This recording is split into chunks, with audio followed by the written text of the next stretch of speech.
Para comenzar esta jornada, mencionar que hemos dividido el Congreso en 3 apartados principales. Comenzaremos hablando del producto, de la materia prima y en este caso de la carne. Después precisaremos en la técnica, en diferentes técnicas que se aplican para asar. Y finalizaremos analizando el futuro del sector, tendencias y nuevos proyectos de interés común. Y para comenzar con nuestra primera ponencia, daremos la palabra a Mikel Zeberio, reconocido profesional del sector, gran colaborador de Aragui, Premio Nacional como periodista gastronómico, y estoy seguro que hoy nos dará como resultado buenas claves para reflexionar sobre su ponencia. Ongi etorri, Mikel.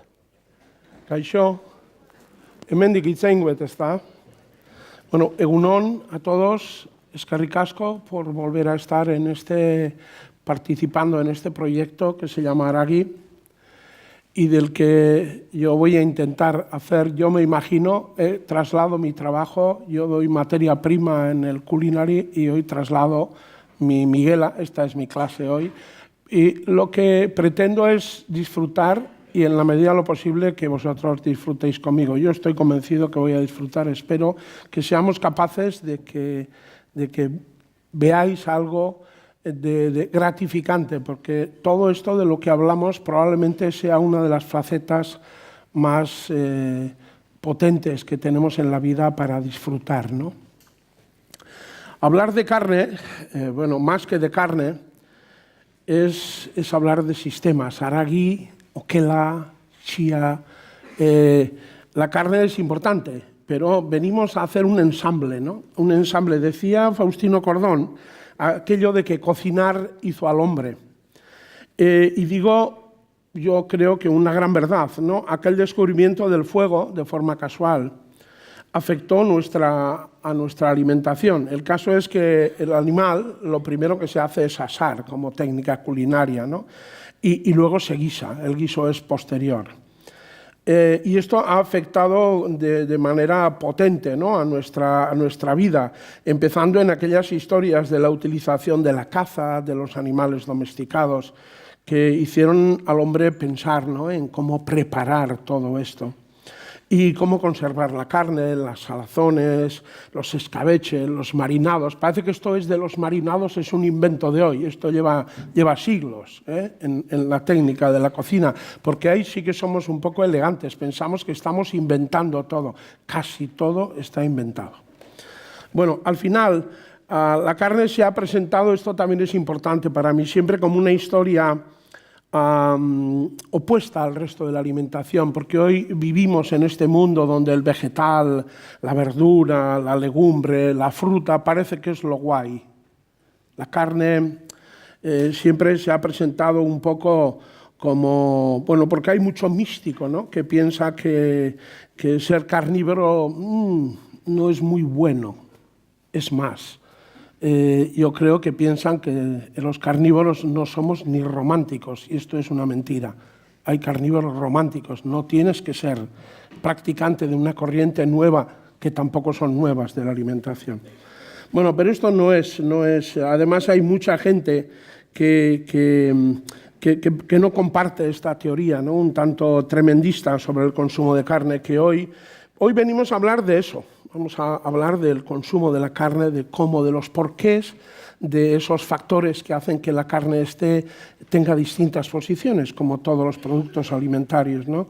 Fijaros que la carne hasta en la religión tuvo un poder muy grande, porque acordaros de esos nombres, Ulises, Aquiles, ¿no? que ofrecían los triunfos, ofrecían todas las celebraciones, eran banquetes con bueyes, con vacas, con terneras, con aves, ¿no?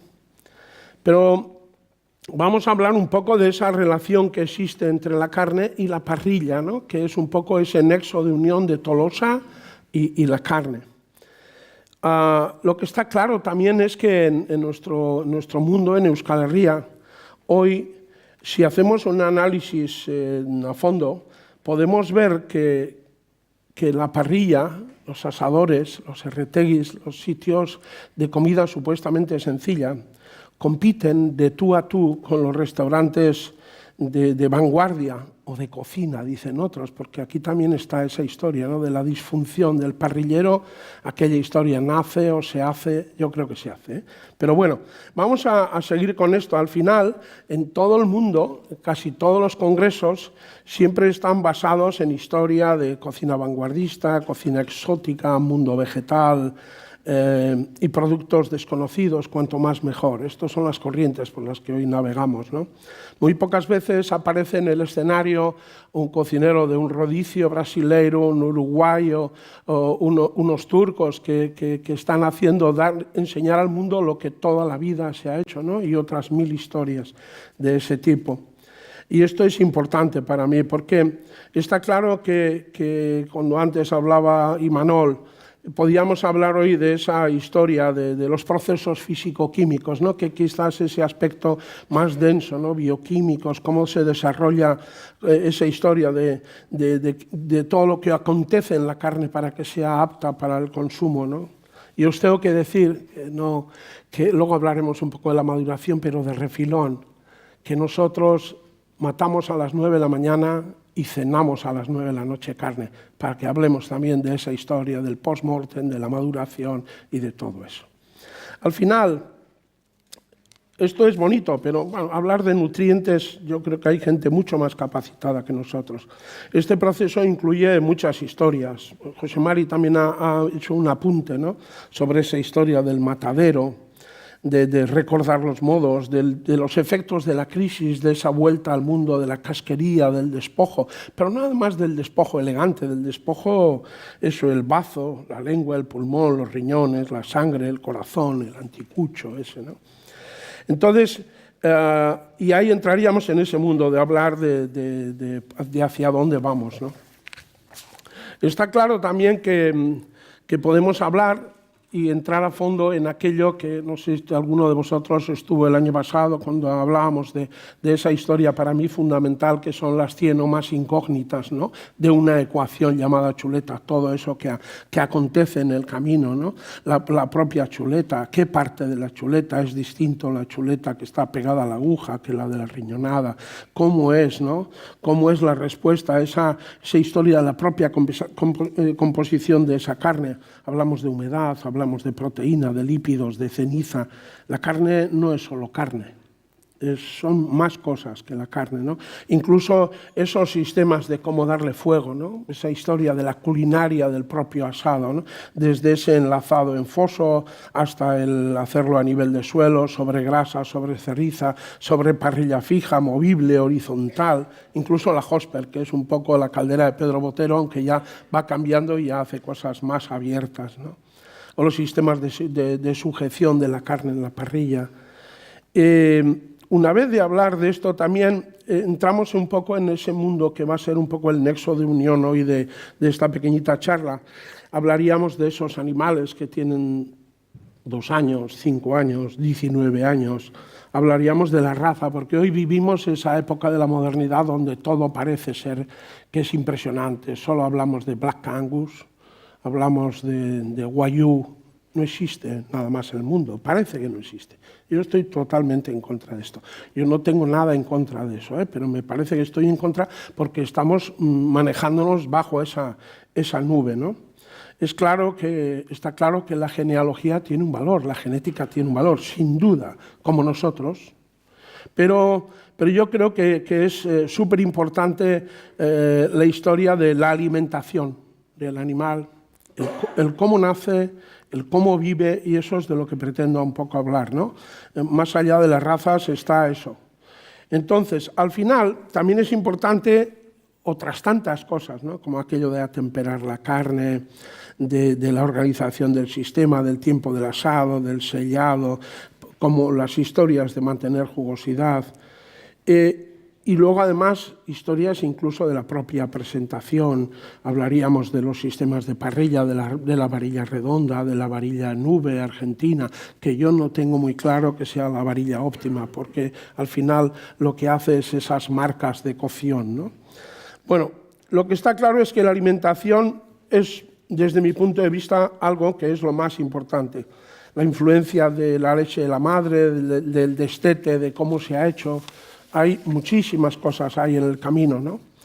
Y entraríamos a hablar de ese 12% de sustancia muscular que pasa a estado soluble, esas cosas que no nos gusta mucho oír, pero que también tenemos que saber que esa parte, gran parte de la albúmina se convierte en peptona, favorece la digestión, que es algo importante, ¿no?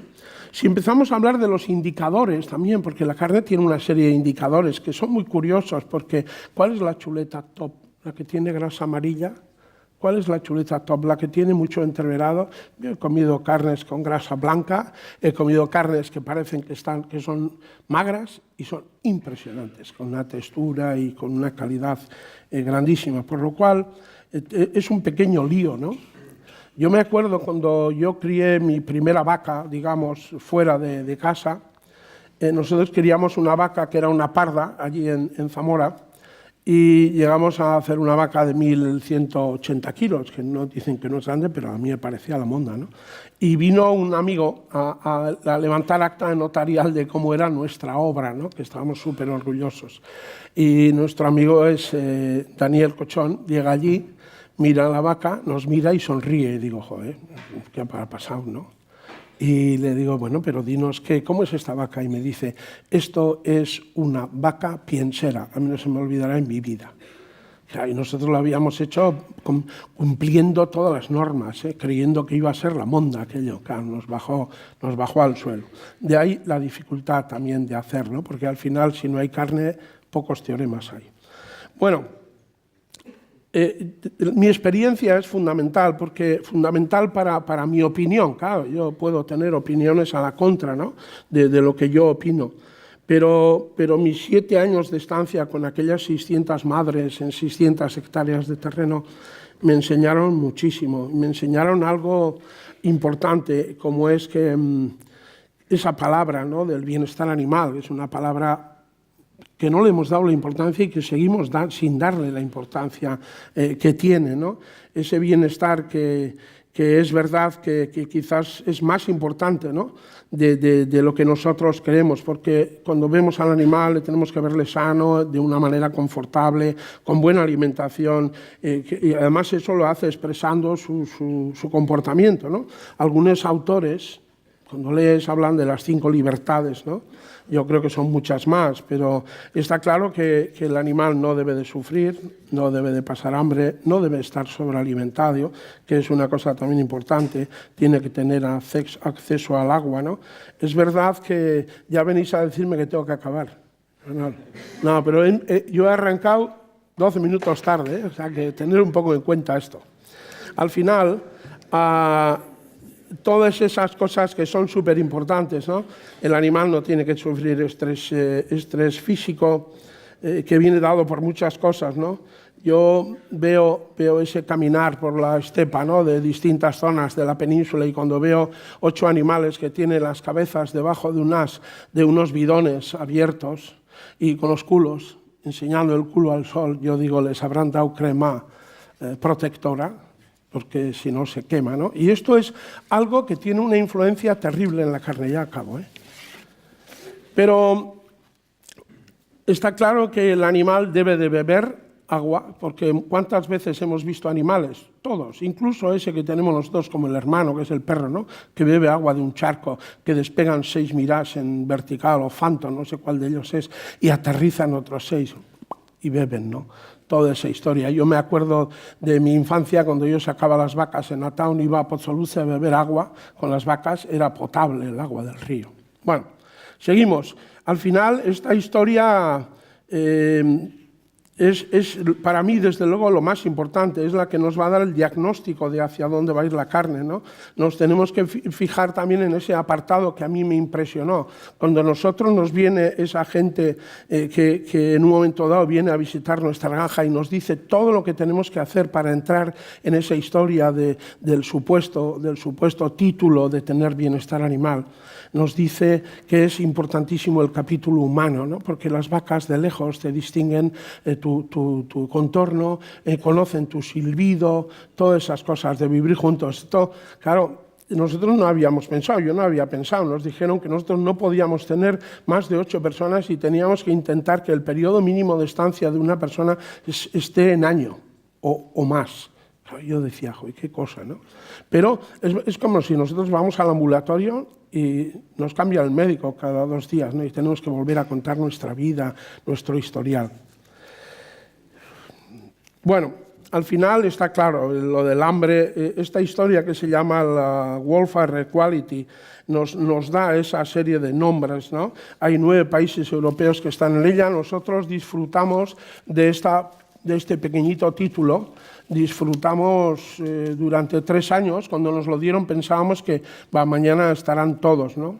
Y no es verdad. Hoy sí que es verdad que esto es economía también, porque al final todo está presidido por esa historia económica y vemos cómo hoy las industrias lácteas españolas están todas intentando contarnos lo del bienestar animal.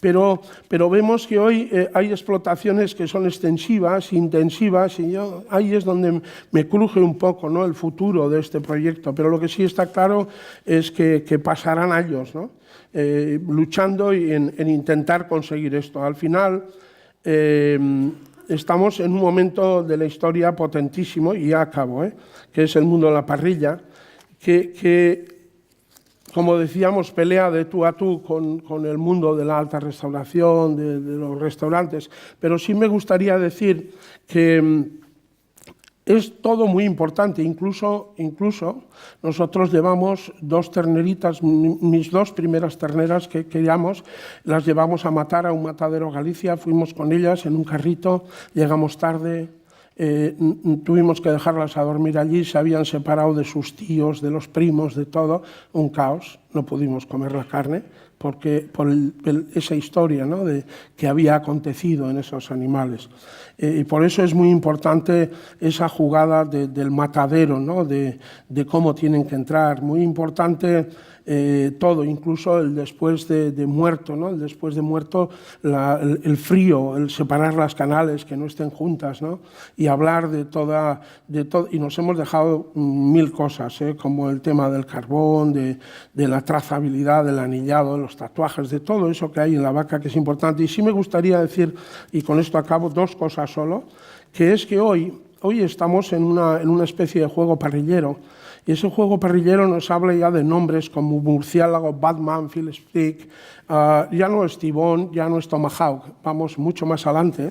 En eso Estados Unidos también tiene una parte importante, no solamente Estados Unidos, pero otros países americanos, ¿no?, con el chorrete, con la entraña. Pero nos queda el otro paso de la modernidad, que también es una llamada a todos vosotros, sobre todo a los alumnos, ¿no?